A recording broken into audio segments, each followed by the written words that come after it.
second here to get my chat set up and everything else, and we'll get started.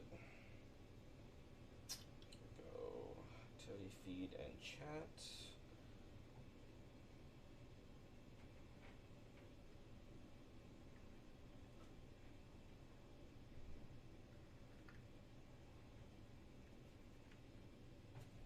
Thanks for the raid already, Kim. I appreciate you.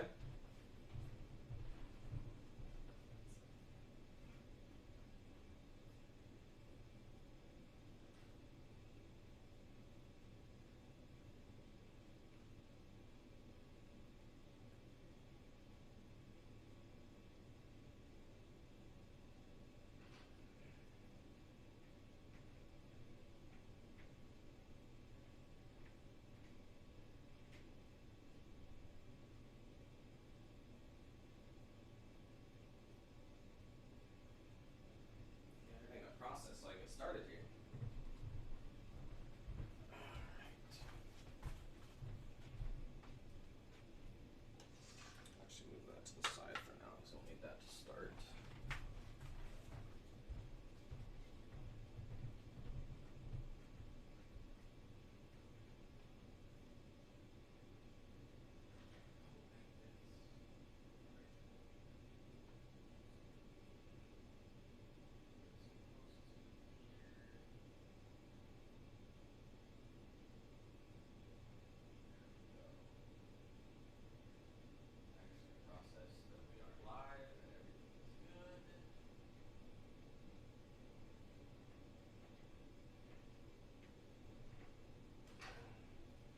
I think we're good to get started here.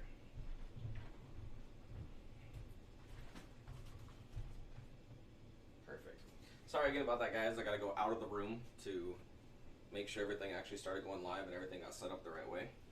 So tonight it's gonna be a rib dinner, which is ribs and palm puree and my own barbecue baked beans that I like to do on the side of stuff. So we'll go ahead and get started.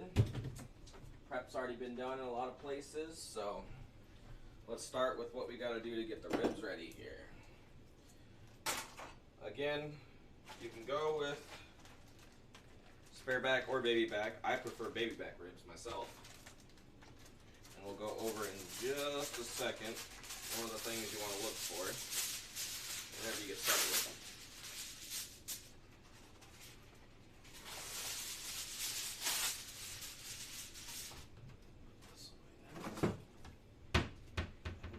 Open real quick, and then we'll be ready to get going here.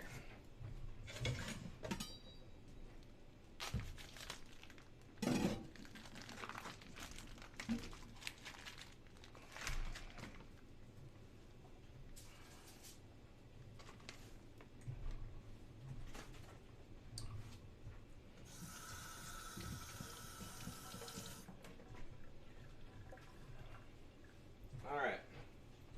So depending on where you get your ribs from, there will normally be a thick membrane right here. And you'll be able to see it because it'll be pretty much white solid all the way through. When you cook that, it gets tough and really hard. So if it's there, all you need to do is just with your hands get up underneath it and rip it off. And it should be a lighter, little bit more meat choppied up underneath just like this. That'll help your ribs stay a little bit more tender. What we're going to do is we're going to go ahead and get the rub started for these guys. So we can get them in the oven. I mean, these guys are going to cook for quite a while. So you kind of want to get them started before you start the rest of your meal. Like normally early on in the afternoon, wherever you want to get started with it there, because it's going to be about 3 to 4 hours, depending on the size of the ribs, before they're finished cooking. So I start with about, per rib, about a cup's worth of brown sugar. I'm just going to move these guys out of the way so you guys get a better sight. For just a second here. It's about a cup's worth of brown sugar. About 2 tablespoons of garlic powder.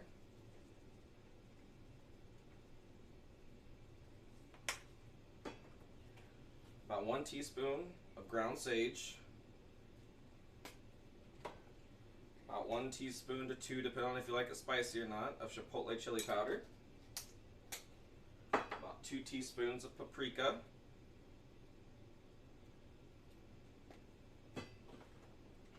A little bit of black pepper, probably about half a teaspoon to a teaspoon at most. You don't want to get it too spicy. About a whole teaspoon of onion powder. About a teaspoon of ground ginger. And about 2 teaspoons to 3 of ground mustard. You're just going to get that mixed in really well into the brown sugar. Mine's a little damper than normal, so it's just going to not make a huge mess out of it.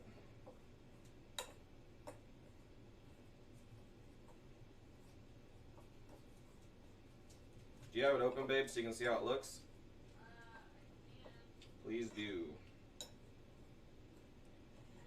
Once you get that generously mixed in together, most of the clumps of brown sugar broken up and mixed in with the rest of the seasoning, you'll have your dry rub ready. So you can bring your ribs back over here. That's where your hand's going to get a little dirty for this part. But make sure you get a generous portion on both sides of the ribs. This side is kind of the tough bone side, so you don't have to worry about working it in too much. But you want to make sure you work it in nice on the other side, where the meat is, and get it nice and worked into the meat. So once you get it worked in, it'll help keep that flavor profile there. Another generous on the meat. Make sure we work it in nice on the sides.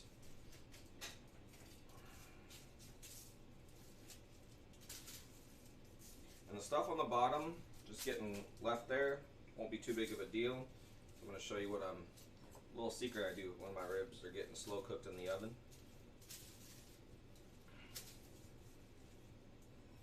Just make sure we get plenty of the dry rub all over.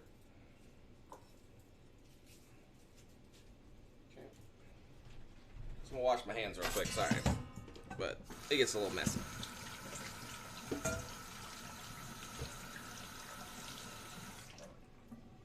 Okay.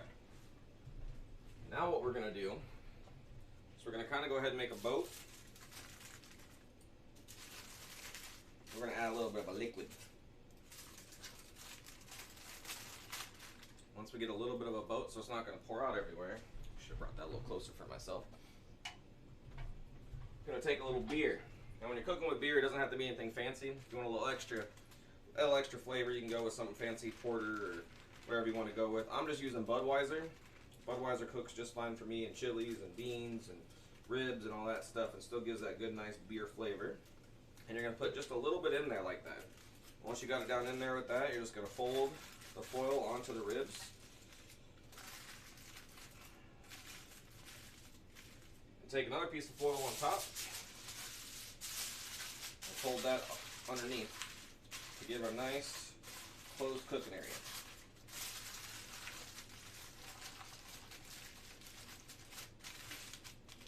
Move the camera out for just a second here. What you're going to want to do is you're going to put your oven at about 245 degrees and set a timer for about 3 hours and check on it and see how it's looking. Said it could take about 3 to 4 hours. Now I already got one started in here several hours ago so that you guys can see what it looks like when it's all said and done. Squeeze that guy on with it. There we go.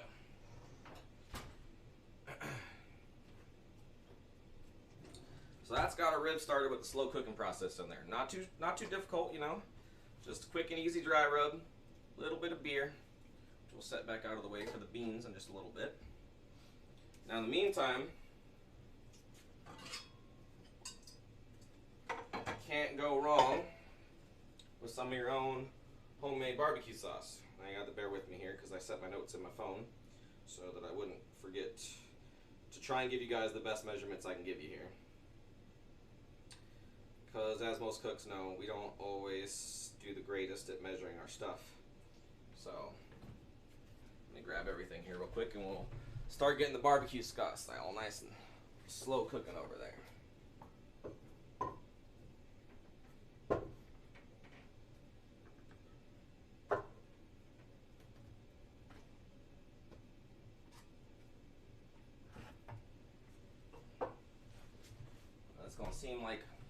little bit of stuff here, but you gotta make barbecue sauce good.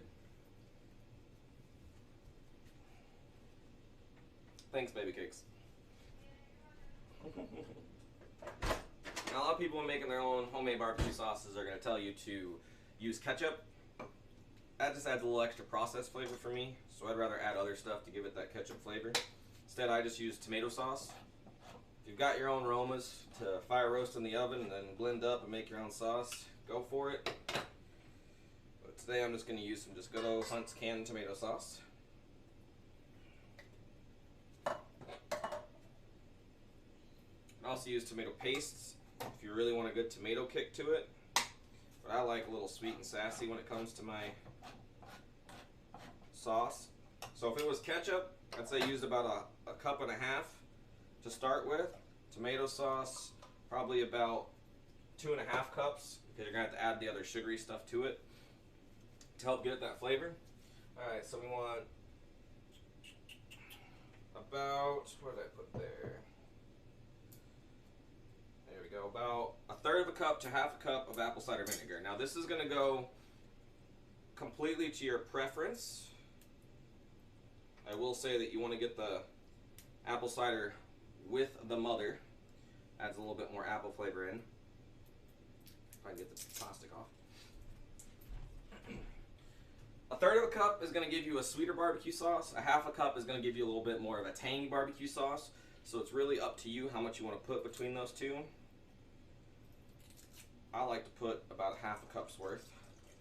I know blasphemy, I'm not really measuring, but I kind of have an idea where I want to be at. Just giving you guys the measurements so that hopefully you can follow along at home and get a similar barbecue sauce out.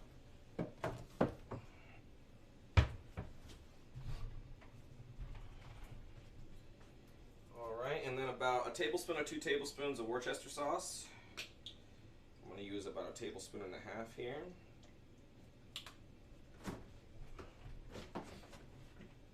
Actually, I'm going to leave that out because I might end up using it again after we slow cook it a little bit to see how we're looking. Alright, perfect. I can start that again. It's just a timer to remind me that we got about 45 minutes left on the first set of ribs in there, which is perfect. Alright, and about 1.5 cups of brown sugar. Now when you measure brown sugar in a cup, make sure you're packing it in nice and tightly. Again, I'm free eyeing it because I've made the sauce enough to kind of know where I'm sitting at. I would suggest highly with this barbecue sauce, you only go with a cup packed because I like to use a little molasses, which is also going to add some extra sweetness to it on top of the honey and the brown sugar that you might want to be careful of. And then where did I do? And then we want again about 2.5 to 3 teaspoons of ground mustard. And then a little bit of chipotle chili powder. Now again, this will be all on your spice preference. I do about 2 teaspoons. Any more than that, you're going to start giving it a little bit of a kick. So leave that to your own wants and whatnots on that one. And then about 2 teaspoons of salt, which I use Lawry's seasoning salt because I like the flavor it adds. And about 1/2 cup of molasses. If you don't want to use molasses because it gives it kind of a real deep flavor, I would suggest using about 1/4 cup of honey. If you want to add that extra sweetness into that tomato, or it's going to taste a little bit more like you're making ketchup than you are barbecue sauce. Of course I got molasses on my finger, but that's fine. A little bit of a 1/2 teaspoon of hot sauce of your choice. I'm using chipotle sauce because I like a little bit of barbecue flavor that chipotle adds. And then this stuff is dangerous if not used appropriately, so make sure you're very careful with this. This is liquid smoke. I like the mesquite one.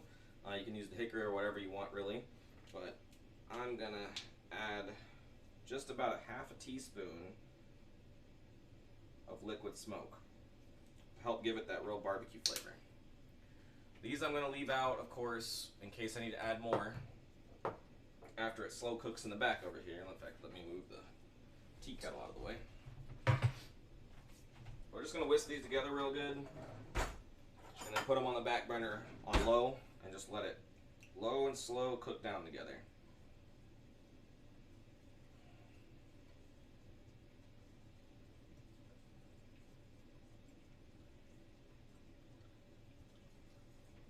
And actually, when it comes to the bottled stuff compared to this is a heck of a lot healthier for you too. So if you're looking to kick back on a little bit of that unhealthy life. As you can tell, it really doesn't take much time. You just mix it all together, set it back there, put it on nice and low to really low, medium low, and taste it once it's cooked together a little bit and see what you need to add a little bit of. So while our barbecue sauce is going, we're going to go ahead and get started with our beans. Because these are also something that the longer they sit there and go low and slow after you get the original prep stuff for, it's going to go real nice. So my beans are one of the things that I use something that's pre-made branded of. I like to start with country style Bush's beans because the liquid that's in there is pretty good. And then I'll add 1 can of pinto beans about this size. It doesn't matter what brand of these you go with because you're just going to drain these anyway. But we're going to go and open those up in a second. When you're doing about this much, which is 2 cans of Bush's and 1 can this size of Dakota beans, I like to chop up about 5 pieces of bacon, and that's what we're going to start with. Is set our heat to about medium high, and set the bacon and about 3 cloves of minced garlic in there. So we're going to cook this down until it renders out all the bacon fat to start, and the garlic will help give the bacon oil an extra good little bit of flavor.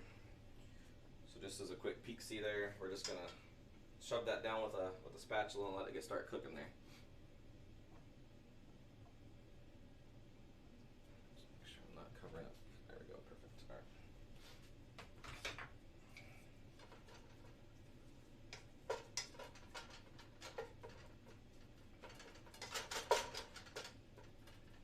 You don't want to go any more than like medium to medium high because you want the bacon fat to render out before the meat itself is getting overcooked. So you just want to let it sit there for a little bit on that.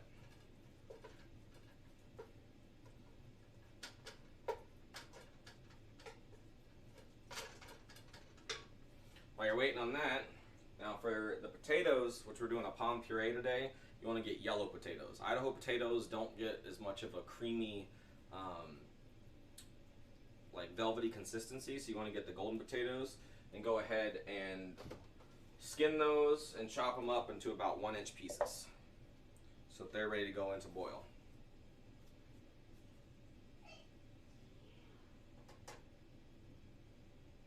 You can't hear my voice? Oh, hold on. It might be because RTX voice is trying to put out background noise, so let me just bring the mic a little bit further up. Is that better now, Frozen? I forgot that this computer didn't have RTX voice on the last time I did it.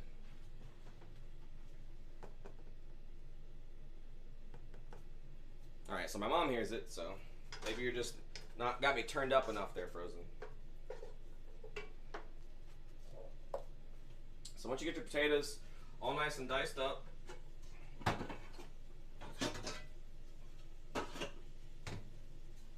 go ahead and throw them in a pot.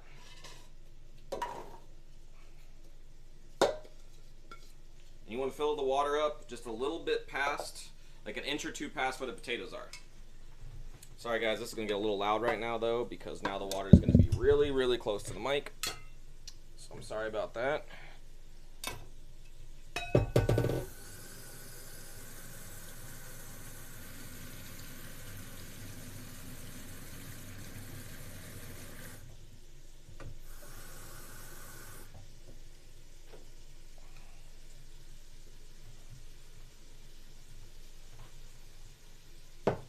Like I said, about 1 inch above the potatoes. Don't mind the little bit of brown color coming off of them. That's just because I cut them a little bit before the stream, so you wouldn't have to sit here and watch me cut up onion. And then you want to put about no more than a tablespoon of water with their salt in your water. But you want a little bit of salt in there. The reason you don't want to go too crazy salt with these potatoes is they actually suck in that salt flavor quite a bit when they're boiling. So you got to be careful of that. And if you want a good potato with the right starch consistency, you'll start with cold water and then bring it up to a low boil.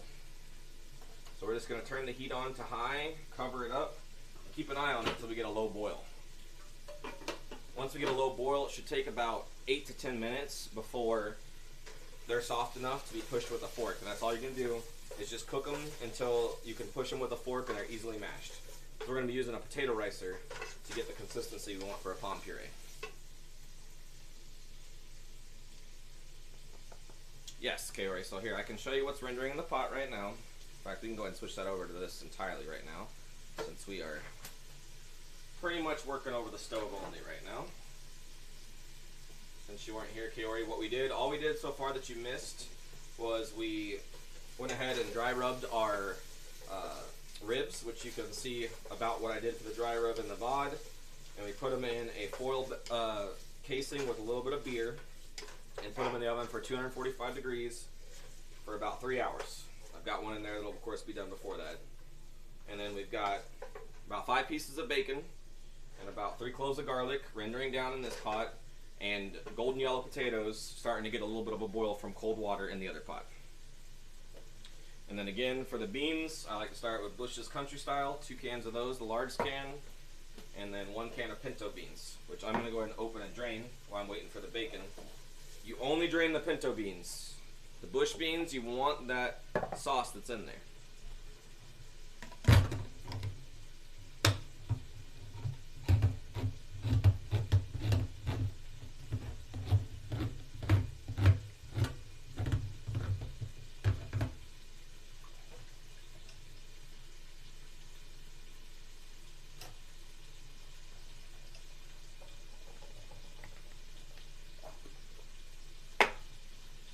Those drained. Now we'll just go ahead and open these so they're nice and ready for us.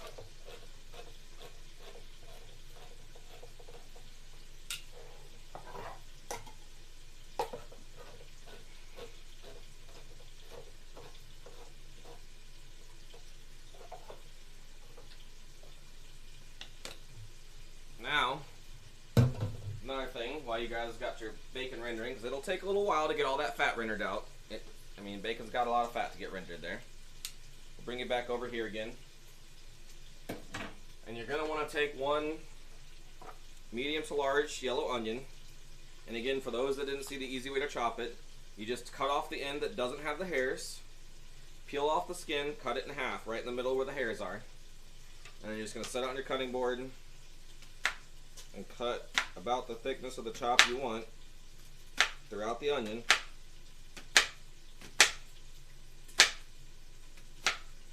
And then take and put your knife right through the middle of the onion. And then when you go down to the size you want, it's automatically going to be chopped for you and make life a lot easier on you. Depending on the size, either 1 medium or 1 about 3/4 of a medium large, which I'd consider this guy kind of a medium large onion, because we're going to use that for our beans.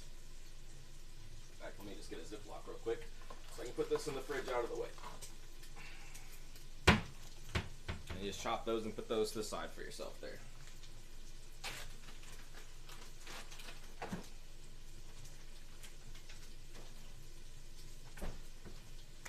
Now, last thing we'll do, prep wise, while we're waiting for our bacon to render down, is you're going to want to just keep stirring. So as you can tell when you look into it, make sure I get a good angle here. Actually, I might go up a little higher for you guys here, just so you can see a little bit deeper in there. It's going to start reducing down pretty bad, but as long as you still see all this translucent white fat, you don't want to stop the cooking process. Nothing worse than going to eat into something and getting chewy pork fat in your mouth. Not fun. Alright, so we'll come back over here. And we're going to start for our prep for our infused cream. So what you're going to need for that, some fresh rosemary twigs,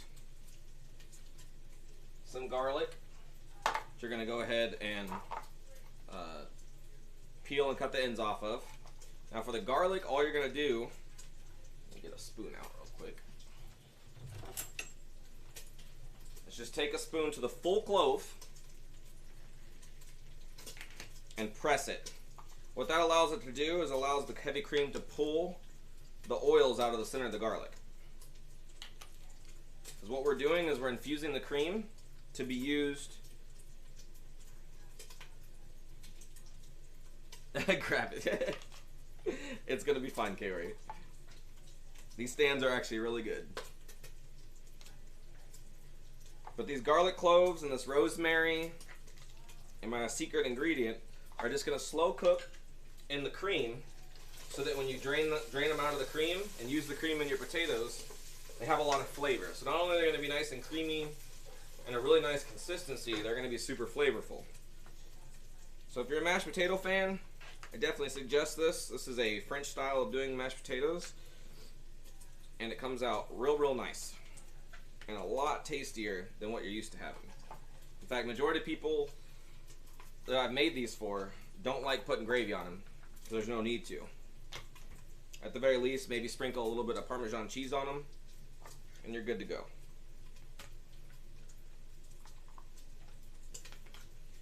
You're going to want to use about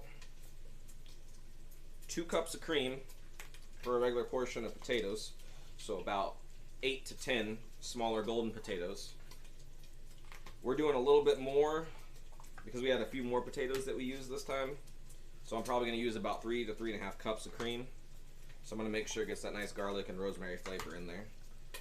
For the regular bout, you're going to normally just use about 2 smaller sprigs of rosemary, and I'll probably use 3 for this. That nice little crackle is just that bacon continuing to render down.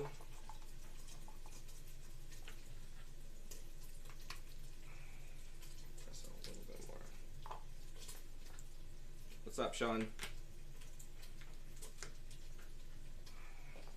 The reason I don't smack the garlic, K-Ray, or at least not on a stream, is a lot of people like to use knives to do that. It's a very bad habit. A lot of people hurt themselves doing that. Not gonna say my wife included, but people that are dangerous in the kitchen shouldn't be taught that habit. It's just as easy to just hold it down and press on it with a spoon instead of a knife. Now you want to press it so that it makes sure as it actually starts releasing the oil, so don't go too light on it. Actually get in there and press it, but you want to make sure it's nice and pressed. So now that we got the prep for the cream done, and go ahead and get the pan. We can put our garlic in. Like I said, our 3 sprigs, since we're going to be doing a little bit more than 2 things of cream. And granted, just remember, this is going to be an infused cream. It's going to slow cook with this for a good little bit, so it's going to get a lot of the flavor in. So if you're not a huge rosemary fan, you can get you can just use a little less of it. You can use fresh tarragon sprigs, thyme sprigs. Make sure if you're going to use thyme sprigs, you have a mesh strainer, because it's going to be really hard to get those little thyme leaves out of the cream when you go to strain it, unless you have an actual mesh strainer, and you don't want to get those leaves into that nice potato consistency that you're working on. And about 3 cups of the cream, like I said, just heavy whipping cream is what we're using this time. You'll want to use about 2 in the 2 sprigs. And now for my secret ingredient, actually I'm going to do a little bit more because I don't really know if I'm going to use this cream for anything else but the potatoes. Where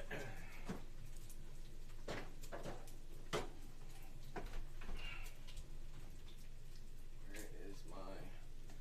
And it's going to sound really weird when I say this, but a little sprinkle of ground nutmeg. No, this isn't for the holidays. This just helps give a really nice flavor to the potatoes when you mix it in. So we're just going to put that on a low, cover it up, and let it start infusing that flavor in.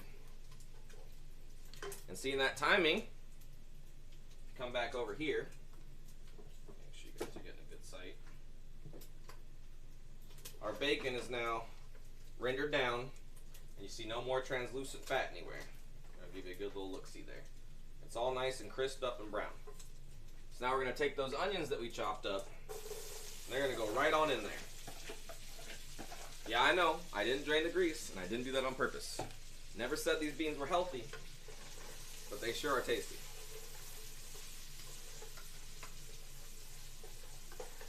I'm just going to let those onions get nice and mixed up in there and start cooking down for us.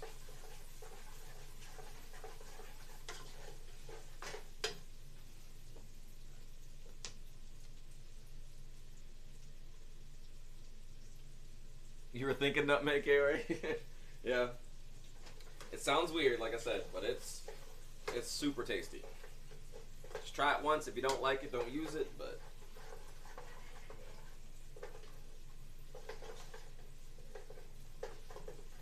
once the onion starts to get a little bit cooked down, we're going to go ahead and add about a cup of that beer we were using. Oh my god, it smells so good. I'm glad it smells good, baby. Oh, it's getting a little... Yeah, you can open the living room windows if you want. And we're just going to cook this long enough, start getting that alcohol out of the beer, because we just want the beer flavor. Let me try to get turned Not trying to get people drunk. on a Wednesday. And then we'll do about 1 teaspoon's worth of Worcestershire. Oh, you're fine. Shh. Mix that in nicely there. You're fine.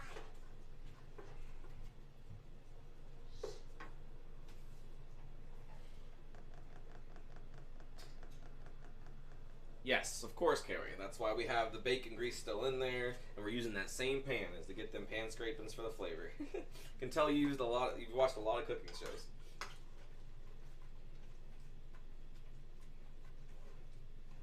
I should show you my bacon onion jam, which is what I use with my beef Wellingtons and stuff, where you really get that bacon cooked on that pan and scrape it up real good with the onion and stuff you put in there. It gives such a good flavor. And yes, I said bacon onion jam. A lot of people freak out about that, but it's super tasty. And when you put the bourbon glaze on top, oh man, forget about it. Forget about it. There's no such thing, K-Ray, as loving cooking shows too much. There's nothing going to come wrong from just learning to cook more things. Ever. Never ever. Alright, now that we got that to start cooking down a little bit, we're going to go ahead and add our pinto beans. And our bush beans still in their juices. Again, if I could figure out what it is that bush beans do to make their syrup so good, I'd make my own version of it, but you know, it's a secret recipe, so sometimes you just don't fix what's not broken. You just juice it up a little bit with some of your own things that you like to do to make them a little more tasty. So again, for those that missed, it's the country style large bush cans. It's just 2 of them. Okay, come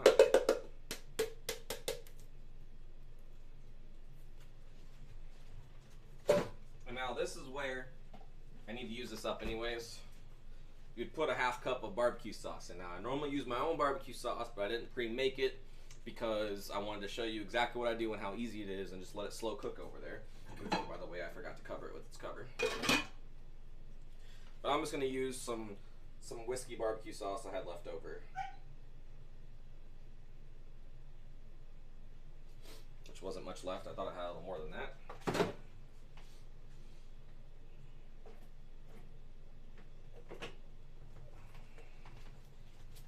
And just a smidgen of Sweet Baby Ray's. Using up what's in the fridge to make room for more stuff.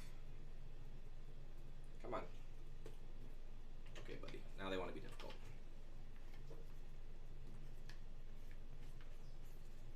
These, okay, are actually a wedding present for me and Mary, and they're a Califlon set, and they are definitely pretty nice. So there we go. We've got about a 1/2 cup of that in there.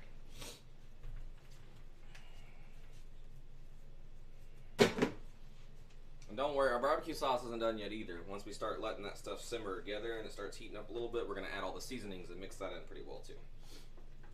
But for the beans, we're just going to go ahead and mix all this stuff in together.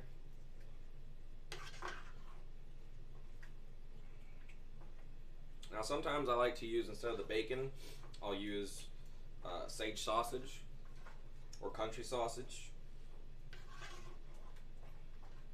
If you use both, you're getting a little too close to almost a chili instead of just a barbecue bean.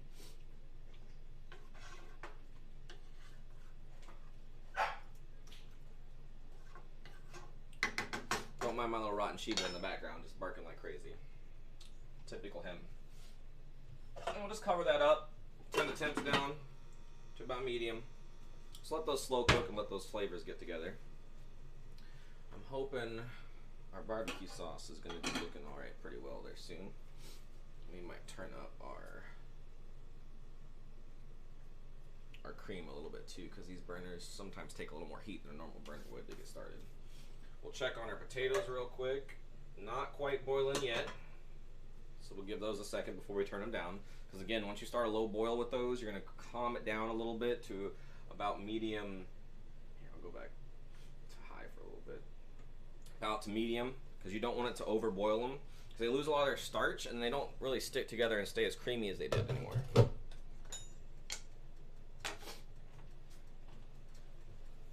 There's one last thing to do with our potatoes. Actually, yeah, me putting color bar back so I can finish that up. Take about 2 large or 3 small shallots. This would be a small shallot, and mince those up nicely after you've de-skinned them. And take the ends off. You go ahead and bring this guy back for right now.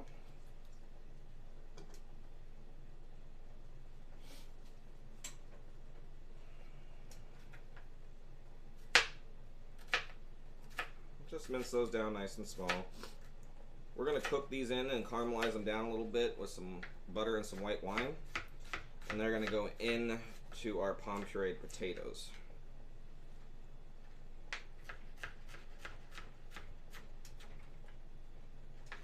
Just to give them a little bit extra good flavor there. A little caramelized shallot will go a long way. Just add it to the other stuff I've already prepped earlier. Because again, it's just not fun to see just nothing but a bunch of cooking on stream all day. Or cutting, not cooking.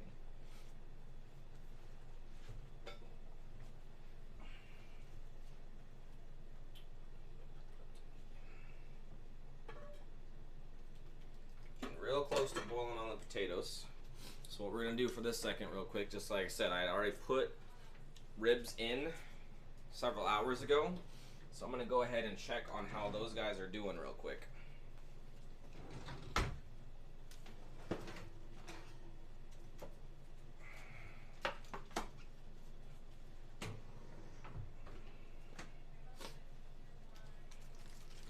So we're just going to unpeel that one we peeled under or tucked underneath it. Just take a little peek-see on how these guys are cooking up. Oh yeah, they're looking pretty good, but they're still not quite done yet. You'll know because the meat will have, the fat will be rendered down and it'll have kind of a caramelized texture on top. So since it's nice and soft still, we know that it's not quite ready for us yet. It's just the slow cooking process there. Let's cover that up good enough there to put it back in. Just remember that our last put in one is in the front, or our first put in, last one out is in the back. We'll bring this guy back over. Yes, shallots, let's go indeed, Carrie. I'm just out of room on the stove right now. As soon as we get rid of this cream, which shouldn't take too much longer, we'll go ahead and caramelize those shallots for the potatoes, or when the potatoes are done, because at this rate they might beat them. Alright, so here, let's bring this back over so I can show you what I mean when I say a low boil. So if you look in here, see how the bubbles are starting to come up? It's only in one spot. As soon as you've got it in a couple spots throughout the pan, that's a low boil. So we're only moments away from that. So I'll go ahead and leave this guy over here for right now. I'm going to clean up a little bit of the board here. So we're done with the cutting boards and everything.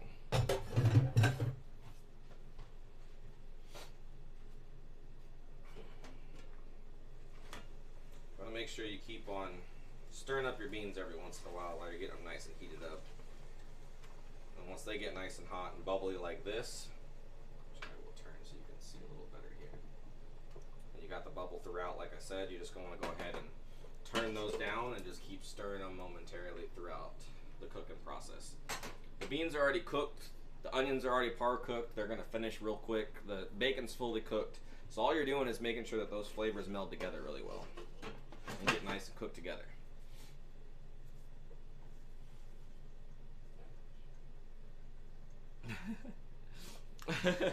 Yes, no, it's a rolling cart, yes. And as you can tell with these little weird things that are right here, these are actually really cool pieces that you put in your stove corners so that food and stuff can't get down in between the stove and the cupboard. So you never have to worry about getting in there to clean out all that crap. Because, you know, we're not always the cleanest when it comes to cooking. Alright. And we clearly need to turn up our barbecue sauce just a little bit because it's not heating up as quickly as I like it to. But it'll be go ahead and fine now that it started to warm up a little bit anyways. To go ahead and give us a spoon here. We're going to stir this up a little bit. And we're going to go ahead and add our seasonings. Or did I? Did I add those?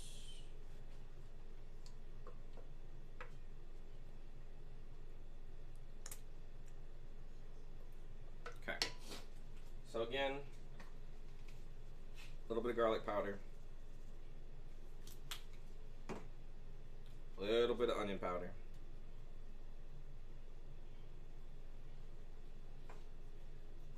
A tiny bit of chipotle powder. I think we might have added a little bit at the beginning there with our hot sauce.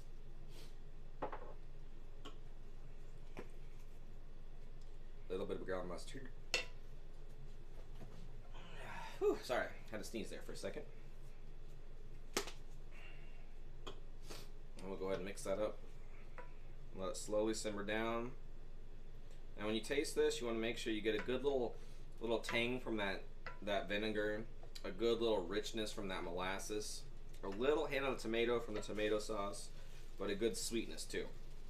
So if any of those seem off, you're going to want to add the corresponding components.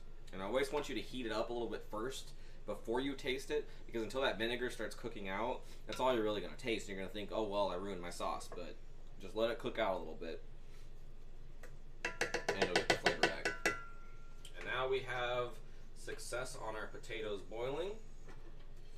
So we want to turn those down to medium low, and we're just going to let those sit there for about 8 more minutes or so, and we're going to check them with a fork.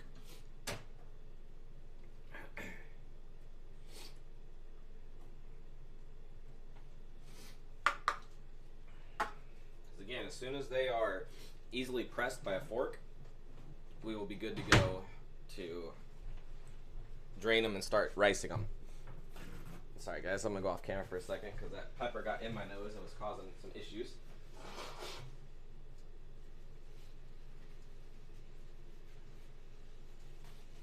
So there we go. Took care of that. I don't think we're gonna need more Worcestershire. Oh, I haven't tasted the beans yet. Get rid of these guys.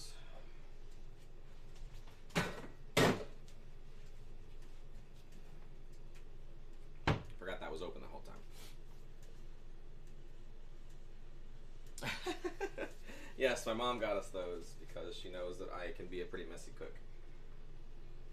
That's her stove used to get pretty destroyed, but that's okay. Still waiting for our cream to get cooked up a little bit here. We'll bring this on back. We might uncover these because they're boiling a little bit harder than I want them to. See, if you get to this point of boiling, where it's having that rumble instead of just the dots, that's getting a little too hot. So you want to go ahead and uncover it and make sure you go down to low. Because again, you don't want to overboil these and have all the starch ripped out, or they won't be super creamy and fluffy and nice for you once you add the infused cream and the butter. Which again, it's a French recipe, lots of butter.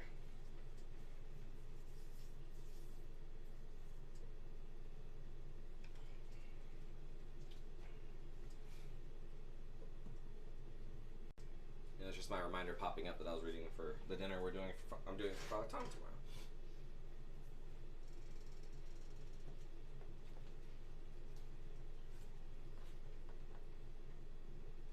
When it comes to palm puree, you can make a gravy. When you do a gravy for a palm puree, you want it to be something really light and not heavy, because again, with like Idaho potatoes and all that, you're gonna get that thick chunkiness that's gonna hold that real thick, heavy like brown gravies and stuff with it. I would do like a light chicken gravy if you're gonna do it with a palm puree, because it's gonna be super fluffy and nice and creamy, and you don't want to put a heavy gravy on top of it, if any gravy at all, because you're gonna kind of ruin the flavor balance and the fluffiness. Cooking Christmas dinner, you want ham? That's fine. We can do some ham and what other sides we want to do there. So at this point, for the beans, guys, like I said, you're just kind of stirring them up and letting them cook out, because they're done. None of this is super hard, just a lot of good flavor for a quick meal for you guys. Now I'm gonna get a fork and we're gonna try these potatoes out and see how we're looking on them.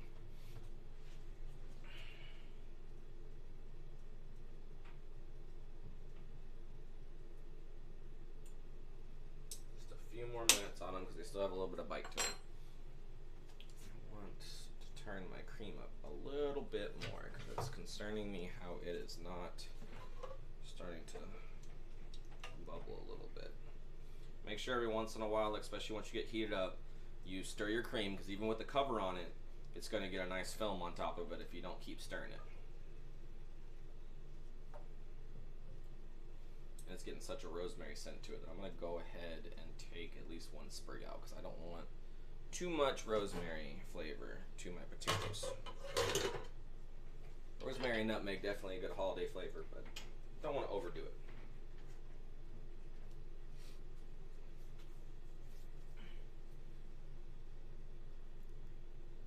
You being bougie and doing Wellington. Well, okay, I mean, Christmas is a good time to do some Wellingtons. Again, a lot of people think it's a super hard thing to do, but once you've got the hang of it, I mean, it's really not that hard. So, pride in the kitchen, yes, Max. It's not just Apex and Valorant and gaming. There's other aspects that I can handle myself in. Alright, our potatoes should be getting real close. Yep, see, if you can see this, make sure I'm getting a good view of it. When you take your potatoes up to the side and they just smash nice and easily like that with just a little force, it's time to go ahead and keep the heat on about low. I don't want to go all the way off on that, and we're going to go ahead and strain these. When you strain them, helps if you just cover the side of the sink that you wanted to use to strain it and had set up. So give me just a second here as the dishes get piled up for later. When you strain them, you just want to let them sit in the strainer for about 30 seconds, and then you're actually going to put them back in the hot pot to help steam out the rest of the extra liquid as best you can. Okay, yeah, this mic frozen. I hope you can still hear when I put it back up here, but it's just in my way down there. So we're going to put it back up where it was.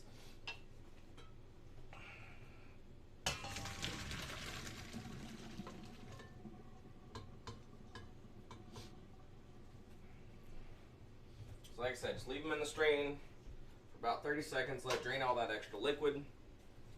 Now the steam is getting right in the way of the camera. That's hilarious.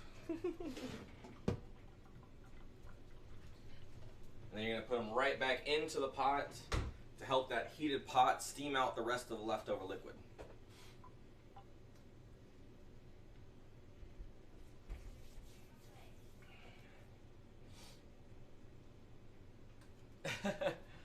Mom, you taught me plenty of stuff.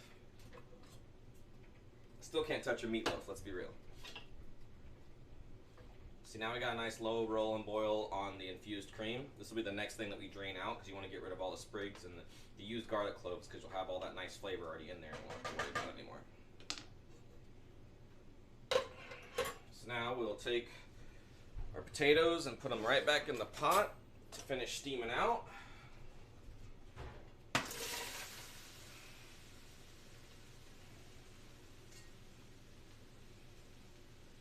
Come on. There we go. Get rid of all that excess liquid that we don't need. And then comes the fun part of ricing them. Oh boy.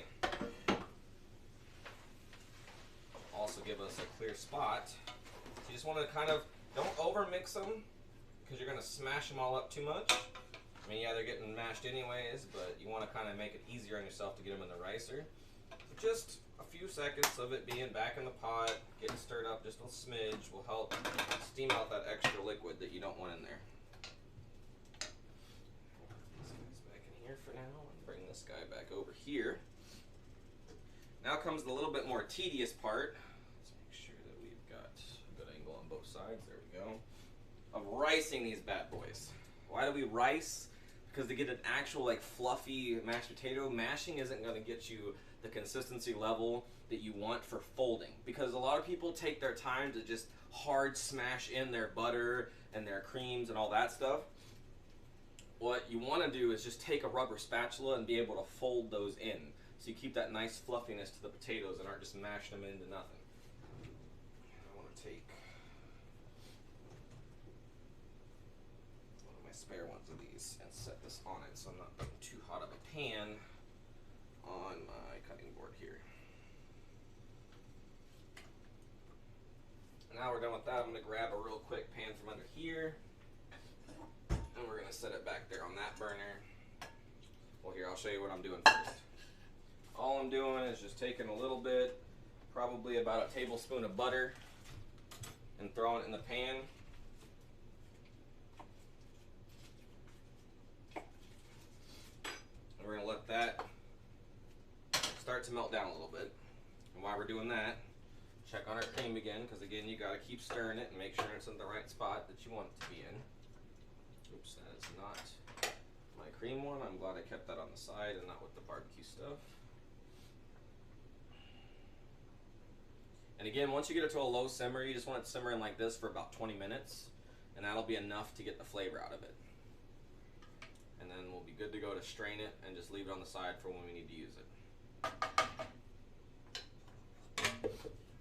now I think it's a little on the higher side than I want, so I can go ahead and turn it down and let it simmer a little bit longer. So ricer, for those of you that don't know what it looks something like this. It's just a little vessel with a push point and a little tiny holes to make the potatoes get all nice and tinied up for you. I'll bring myself back over here just for a second to show you that all I'm going to do with this is once the metal or the butter is melted down a little bit, we're going to take a splash of Chardonnay. This top doesn't want to be a pain in my neck. Let the Chardonnay start cooking out.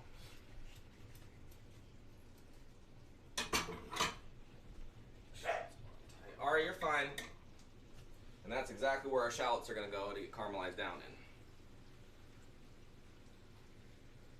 At about medium heat. Just let that butter and wine combine. Let that wine evaporate by at least half.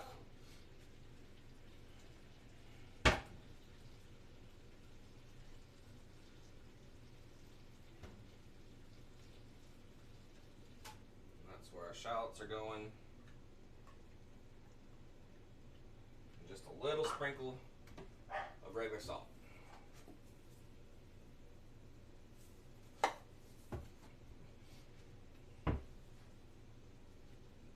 Because these are going to potatoes, I'm just going to use this guy. Just make sure they get nice and combined with that wine and butter. And kind of flatten back out so that they can start caramelizing down. Because we're going to let this liquid just kind of evaporate out through them and cook them down into a nice little caramel. So now I can bring you back on over here. Don't want it to get all over that or that guy. Let's just make sure. Here, I'll bring this guy a little bit over here. Oops. There we go. And so you're just going to scoop it, the potatoes that is, in light amounts into your ricer, because if you overfill it, it doesn't really help to get things done faster because it's just going to make more of a mess for you to get it riced in. And you're just going to rice it into the bowl for you. We're going to go ahead and turn that down below on the cream because the cream's looking like it's just about done. And you're just going to keep scooping it little bit by little bit into your ricer. Ricing it on into the bowl for yourself. The stuff that gets stuck up here isn't riced, so you want to make sure you scrape the stuff stuck to the pusher back into the potatoes so it gets a chance to get riced. Otherwise it's just going to be that mash consistency in the middle of it like you would if you were just mashing it with a masher. Just going to keep the rice in.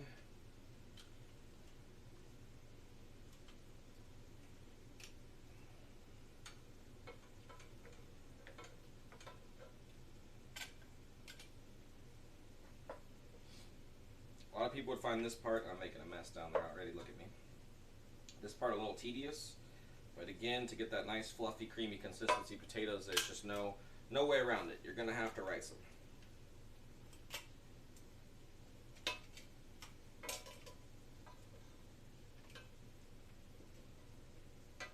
It doesn't take much force or effort because you've already cooked them down to the right softness, drained out all that extra water. Real quick before we continue that,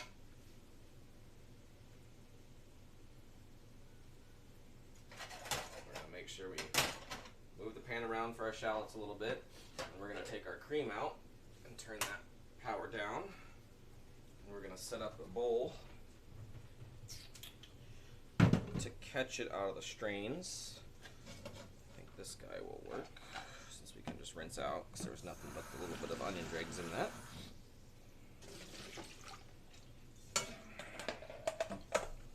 You want to be careful when you're straining this that you're not losing all that delicious cream you just made and you're getting it right into the bowl it needs to be in.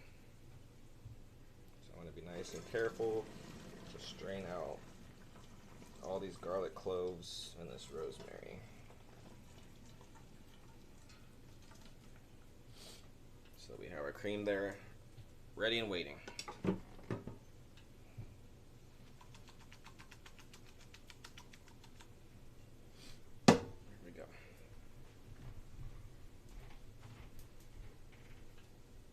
Shallots again, I'll show you over here. They're just evaporating out all that wine, all that liquid's gone. Just gonna stir them up a little bit, let them kind of brown a little bit and get nice and caramelized. These are gonna go in our potatoes once we're folding everything else in. Our barbecue sauce is looking real good. We're gonna put that down to nice and low. You don't want that to overcook either.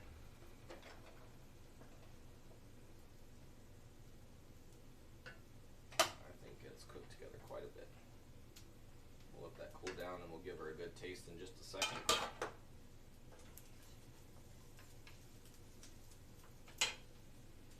And our beans can go off of temp as well because they've cooked together enough now. We'll give them a good taste. And we should be getting pretty close to being done. And by then I'm pretty sure our ribs are going to be at a good point of being done too. Yes, Carrie, very much tedious, but 100% worth it. Anyone that's done pomme puree or had it at a restaurant knows that it's worth a little bit of work.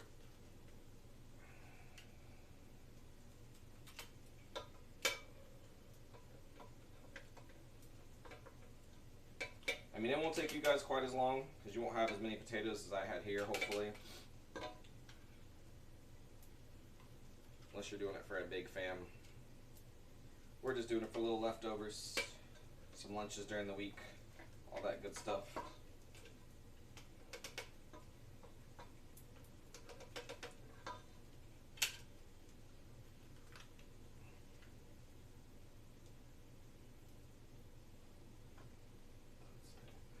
Make sure we get a good angle on that bowl because that's where all the magic will happen once we get this ricing done.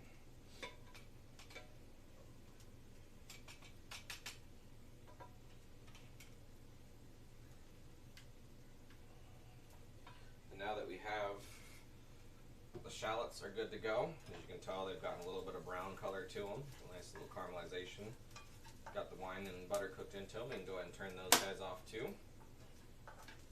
They're just going to be nice and ready to be scooped into our potatoes. You don't want a ton of them, you don't want to overpack the flavor of your potatoes, but just a little bit. Like I said, about 1 to 2 big shallots will be more than enough. This guy. So we're almost done, guys. Just need to finish ricing and mix our potatoes nice and good.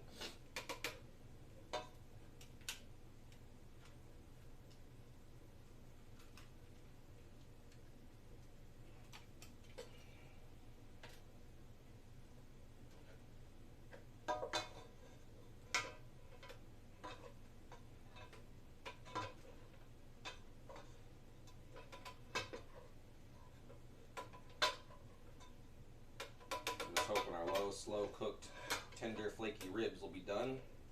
We can juice them with our nice little homemade barbecue and be ready to go. Now after we fold in the butter and cream, I'm going to give a taste to the beans and to the barbecue sauce, make sure they don't need anything else.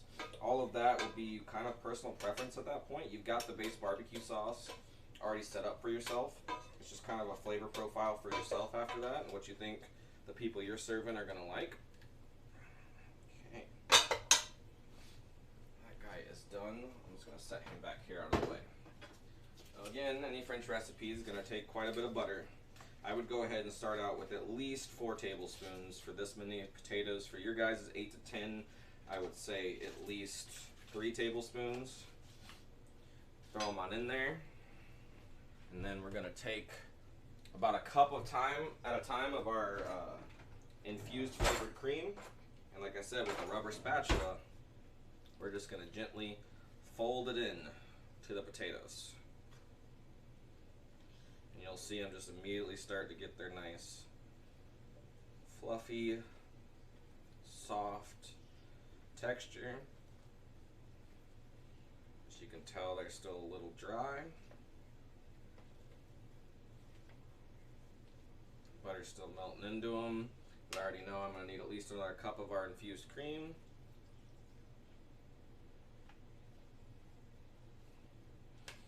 Just slowly fold it in.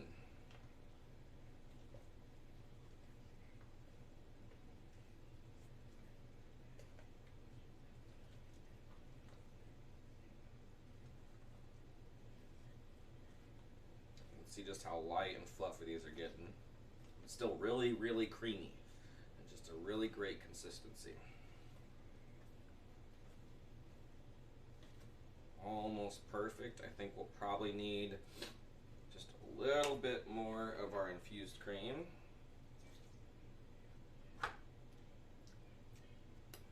Let me tell you, it tastes fantastic. Just got enough of that rosemary flavor, that garlic flavor. There we go. That's kind of what you're looking for consistency wise, is that nice, light, but still sticky consistency. Now I'm going to add just a little bit of salt. Mix that in very well. Oh, I don't have that salt open yet.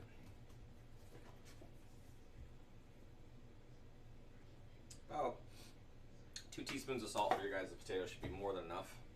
Again, you're just enhancing the flavors that are already there. Not going too crazy. It's a little sticky at the bottom still. I'm going to add just a smidge more. I don't want to get it too soupy. I want to make sure that it's all nice and perfectly airy and soft. There we go. Mixed in nice and well. So again, you can do a light chicken gravy if you wanted. My suggestion, eat them as they are. Just a little bit of Parmesan cheese on top if you care for it. And those are done. And darn are they good. Actually not done. Good thing I caught myself there. Now we got them all mixed together. Let's go ahead and get our shallots in there.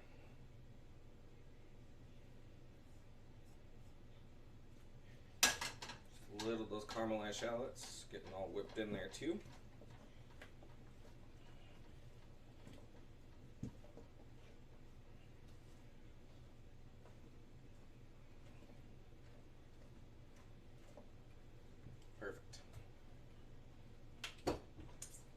Some tasting spoons, double check our barbecue and our beans. And then we're gonna go straight into checking our ribs. Hopefully they're all good and done there too. Oh, it's gonna be really warm. Not make a huge mess of my last little bit of butter there.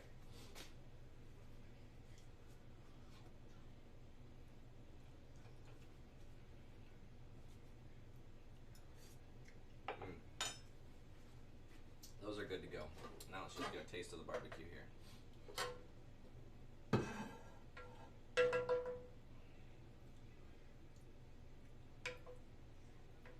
See, now that one needs a little bit more sweetness for me.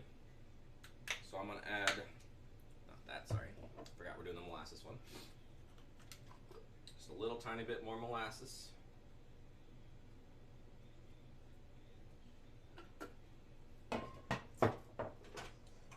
Bring it over here where you guys can see better. And a little tiny bit more brown sugar. It's definitely got the tang from the vinegar, but just a little bit more, a little less sweet than I like it to be. As you can tell, it's gotten that deep, rich barbecue sauce color to it. I'm just gonna mix that little extra sweetness in there. We're good to go on that. Again, we're just using this to lather right on into the ribs once they're done being slow cooked in there. So that's good to go. Start cleaning myself up a little bit here. That one I didn't use. Alright, let's see if those ribs are done so we can call her a day and get to grubbing.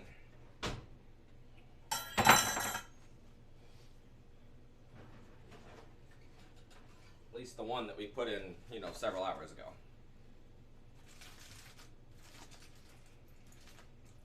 All right, yeah, there we go. See, it's not super soft anymore. It's nice and firmed up everywhere on the fat. Little soft spot there still, but the rest of it is all firmed up. So I think we're good to go. So all you're gonna do, and I'm gonna do this on the side once we're done here, is just drain off all this extra liquid, get it all nice and set onto a platter for yourself, and just get that barbecue sauce all on there and you're good to go. So unless anyone right now has any quick and important questions for me, I'm gonna go get the wife and chow down.